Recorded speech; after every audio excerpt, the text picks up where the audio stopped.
Today is Friday, the 19th of June, 2026. My name is Francisco Gaffney, and this is my daily streaming all about governance, risk, compliance, and advisory boards. And today, June 19th, Friday, we are a week and 2 days away from month end and quarter end. And this is Q2. So we are literally at the edge of the tipping point from half year. So it's a very interesting time of the year to be in business, to discuss these things are so important because many decisions, besides the rush of the final, the month end or the quarter end, is also a time to reflect. Remember that I always say that month ends or monthly reviews are to track activity, but quarter ends are to start to look into patterns. So you have to look at what happened in Q2 and then put it side by side or one on top of the other with Q1, and you see if you have certain patterns, certain things are repeating in terms of the good things, the bad things, etc. And that gives you a better view where your pieces are. So that is one of the functions of the advisory boards, also to find patterns. But today, I will close this week on the left hand of the advisory board operating system model that we have in front of us is the transformation, the reinvention, and the edge, or the edge is the milestone the company should have, what makes the company relevant for the future and today. One thing I want to mention is actually, today I'm going to wrap up the whole operating model also. And remember that we are watching this from how I can put together an advisory board in my business. That's our point of view, which is our theme of this discussion. Something you may have noticed all week around that also that word edge, because this is very important. So edge or the transformation, your innovation connects to your strategies, but it also touches the whole system and connects with everything else, right? So why that is important? Because the reinvention is not a side project. And many people say, oh, we have to do something to achieve X or Y or Z as an isolated project. And guess what? Other people in your organization might have the same ideas. So at the end, that is not a transformation, innovation, or a reinvention of the departments or the projects or the teams. Pretty much is like herding cats. Everybody has their own ideas instead of being part of a contribution of the whole ecosystem.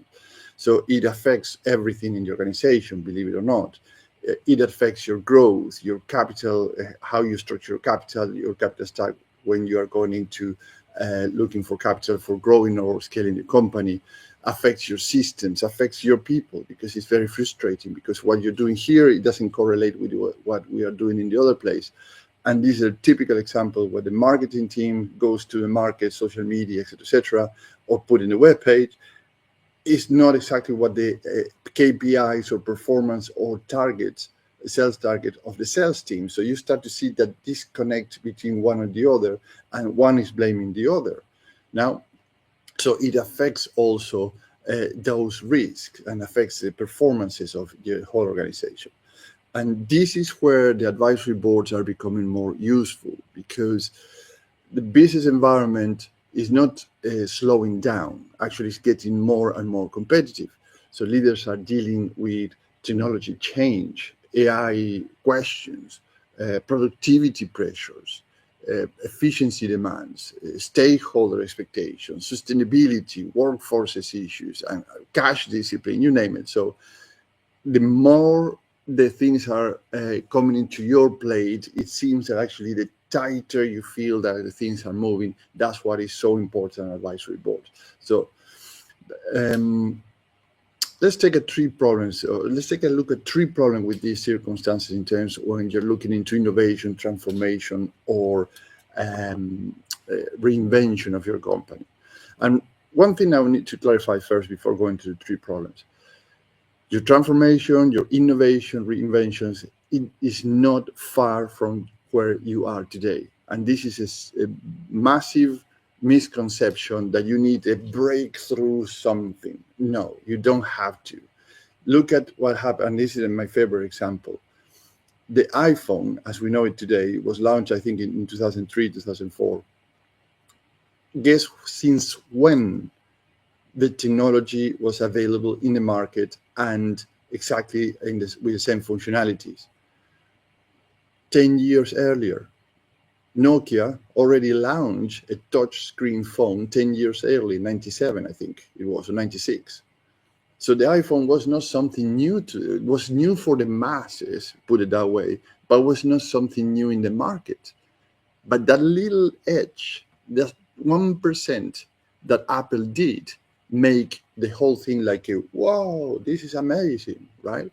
So that can happen in your own market. So the things that you're doing today, that's your intellectual property, your operation procedures, your processes, your network, your customers, all these things probably already exist in the market.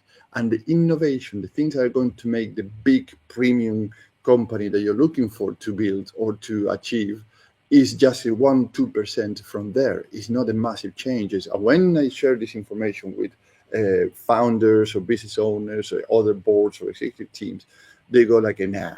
I say, yeah, it's documented several ways that actually the biggest breakthroughs is not like inventing the light bulb.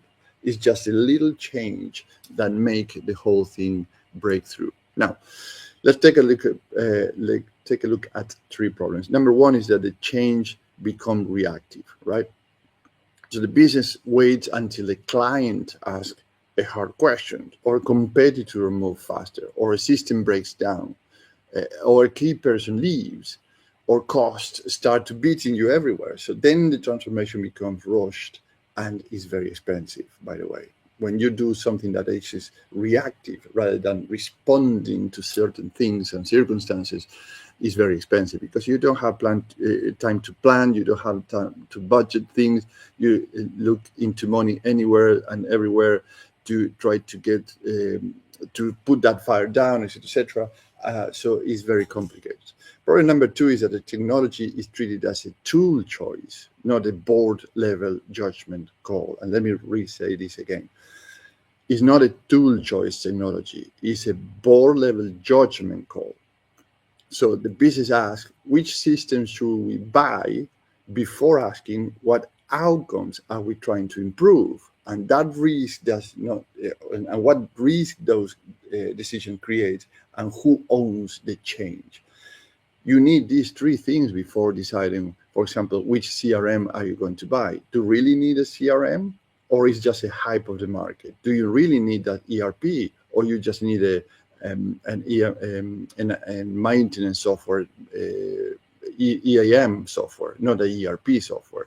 Well, the things are all related to one to the other. So first ask what you're trying to improve, because if you don't know what you have to improve, the software or the hardware or the new consultant or the new mentor is going to magnify the problem, right? This is an example I use always. I say, if you are a bad singer, if you buy a better PA system, like a larger speakers, a better mixing deck, a wonderful microphone, and the system to power all that up, if you are a bad singer, unfortunately, what you're going to do is to amplify that to the extent that you're going to lose all your audience, because they say, freaking hell, this is very bad.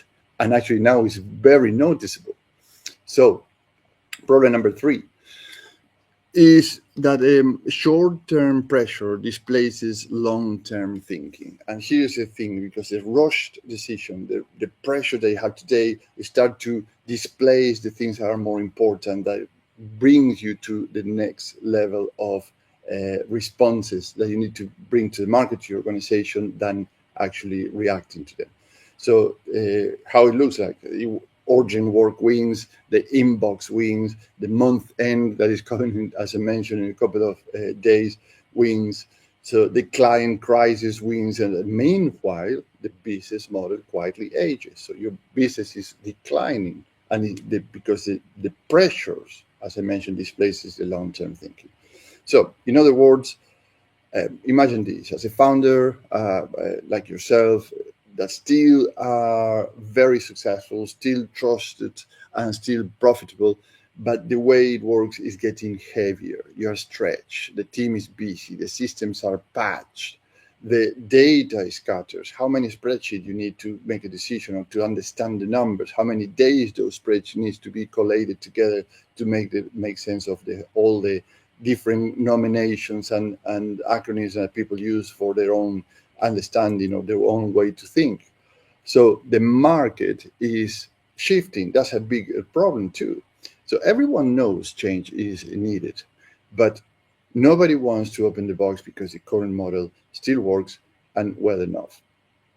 And this is the enemy of the innovation, conformity. And this is not coming from studies dated from the early 50s confirm this human behavior. I said it is a human behavior. So have you heard that saying that say if ain't broken, don't fix it.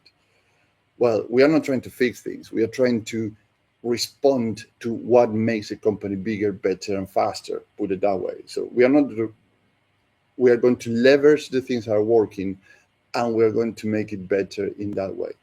So I think the key word here is the phrase "well enough." If you are in the position of transforming your company, making an innovation or a transformation, you say, well, it's well enough. Why are we going to break this to do something new? You don't have to, because you don't need to change more than 1, 2, or 3% of your current status quo, right? So as a board advisor, I would propose the following. I'm going to do two things. I'm going to address edge, and then I'm going to wrap up the week. One thing, use advisory boards as a safe structure for disciplined reinvention, not a random innovation, not a shiny tools, not a change for change's sake. It's a disciplined reinvention. That means choosing a clear trigger, which could be anything between growth, change, technology, efficiency, sustainability, workforce, cash flow, so you name it. Then build the advisory board around that trigger. So sometimes the right move is a project-based advisory board. Sometimes it's a chair. You first need to chair, as we mentioned this week, and sometimes it's a small group of internal members. You don't need to go externally, or you need a small group internal with some external members and an independent chair, somebody that is not part of the organization. And sometimes it's a short-term advisory board built around one change agenda. You don't have to do it for everything. So the key here is the fit for the purpose, right? So the advisory board should help the business ask better questions before it commits to anything else. And as we mentioned, having a good chair that asks good questions help you to build the advisory board around the milestone and not the other way around. A nice tag names everywhere, but actually good conversations, but no decision, no outcomes. Kind of question that you should be asking. What are we trying to protect? What are we trying to improve? What we need to stop? What we need to accept? What evidence will change our minds? What does success look like 90 days, 6 months, and 1 year ahead? And that's your edge question, right? Just as a starter. Now, let's wrap up the week, and let me bring back the full model against the screen. So we have here the whole advisory board operating model, and let me show you this. The theme this week was, what do I need to think when considering putting together an advisory board? And why I brought the model, because you need to think in milestones, as I mentioned today. So milestone number 1 is at the top of the model, for example, now here. If the changes they're looking for support scaling, it should strengthen your brand, your people, and your partnership, right? So then you already have a clue there what kind of people you need to bring to your advisory board in your own internal teams and your external teams and your chair. If your milestone is to, if the change that in terms of milestone is to support predictability, is on the right hand side of the model. It should improve revenue quality, controls, assets, visibility, and capital discipline. So then you already have a clue what type of people you have to bring into if you're looking to that particular milestone. If your milestone is to change support systems, which is at the bottom, we discussed this yesterday, it should strengthen your governance, risk, compliance, controls, and performances So you already know that you're liking a different type of person or people for your advisory board. And if your milestone is, as we discussed today, supports your relevancy, your transformation, your innovation, it should improve also your strategies, your brand, and your performances. So what makes your company relevant today and in the future? So then it gives you all the clues there, what type of people you're looking for. And I mentioned the chair. When you're looking into the chair, you're going to see that certain changes that you're doing in any of these 4 milestones start to change the others, because you start to see where the gaps are. This start to see you're looking into consequences, results, business outcomes, but then you start to see the causes. What is causing your company not to that things to happen? And that's because you have the full operating system model milestones, because even if you focus in one of them, you're going to start to see how the others start to influence that particular milestone. For example, if you're raising capital. Now, I don't want to go into too many details, but this is the full operating loop.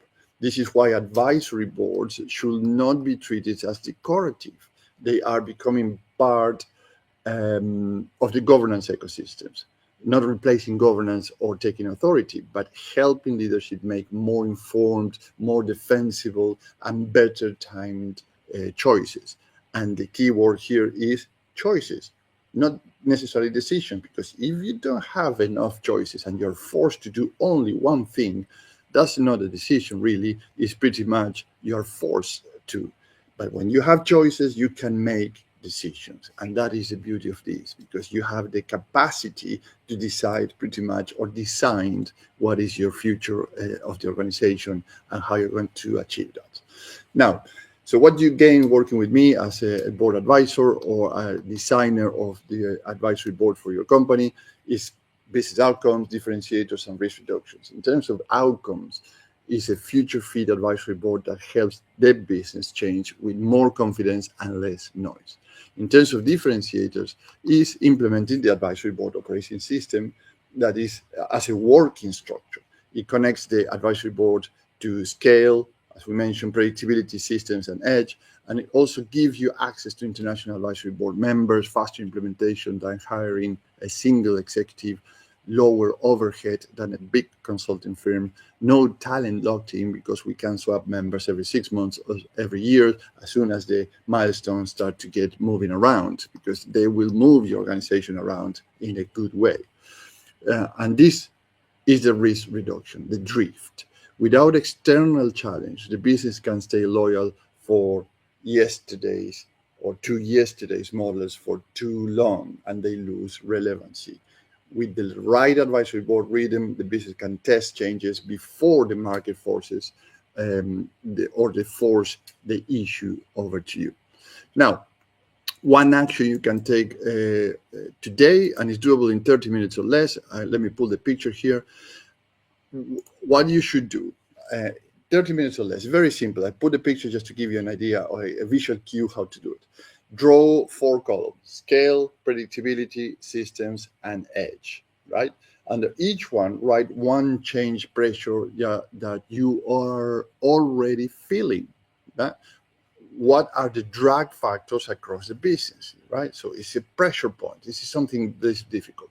Then circle the one that needs outside judgment first. And voila, that is your first future fit advisory board briefing. So let's pause it here for today and reconvene next week. If you have an organization, more than 50 employees or more than 10 million revenue, and you want to build an advisory board that supports growth, capital, discipline, controls, and reinvention, let's have a 30-minute chat so I can understand where you're coming from, where you are, what you want to achieve. And I can help to design an advisory board that brings you 26% revenue increase and 18% more productivity, with a faster implementation than hiring one executive, a lower overhead than a big consulting firm, no talent locked in, and a swappable members every 6 months. Have a great day, have a great weekend, and we'll talk again on Monday. Thank